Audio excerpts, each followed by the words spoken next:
अस्सलामु अलैकुम वरहमतुल्लाहि वबरकातुह। अऊज़ु बिल्लाहि मिनश शैतानिर रजीम। बिस्मिल्लाहिर रहमानिर रहीम। तो बंधुरा आजकेर कुरानुल कारिमेर मध्य एकटी सूरा निये आलोचना करब जे सूराटिर नाम हलो सूरा रूम।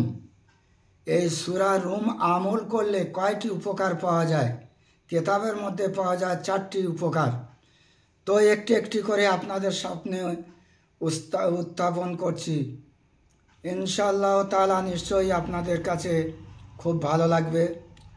শত্রুর অনিষ্টতা ক্ষতিকারক দূর করার জন্য সূরা রুম 100 বার পাঠ করলে আল্লাহর ইচ্ছায় শত্রু পরাজিত হয়, অনিষ্ট থেকে সে রক্ষা পায়, আর শত্রু সর্বদা মাথা নত করে থাকে। তাহলে কি জানতে পারলাম? প্রথম, শত্রুর অনিষ্ট বা ক্ষতিকারক ক্ষতি করতে পারে এরকম যদি হয় 100 বার যাতে ক্ষতি না করতে পারে এবং শত্রু মাথা নত করে থাকে, এই সূরা রুম 100 বার পাঠ করবেন। আল্লাহ পাকের ইচ্ছা দেখবেন শত্রু মাথা নত করে ফেলেছে।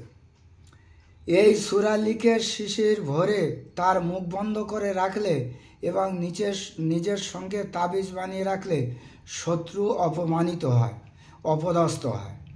দ্বিতীয় নাম্বার শুনলাম, যদি লিখে কোনো একটা শিশিরের মধ্যে ভরে ঢাকনা দিয়ে সঙ্গে কাছে রাখলে শত্রুর সামনে গেলে শত্রু মাথা নত করে দেবে। এই সূরা পাঠ করে পানিতে দম করে স্বামী স্ত্রী উভয়কে পান করলে তাদের মধ্যে মহব্বত হয়। অনেক স্বামী স্ত্রীর মধ্যে সবসময় কলহল ঝগড়ার মধ্যে অশান্তির মধ্যে পড়ে আছে। তারা যদি এই সূরা রুমটা পড়ে পানিতে দম করে সেই পানি উভয় পক্ষ খায়, ইনশাআল্লাহ তাদের লাইলি মজনুর মতো মহব্বত পয়দা হবে।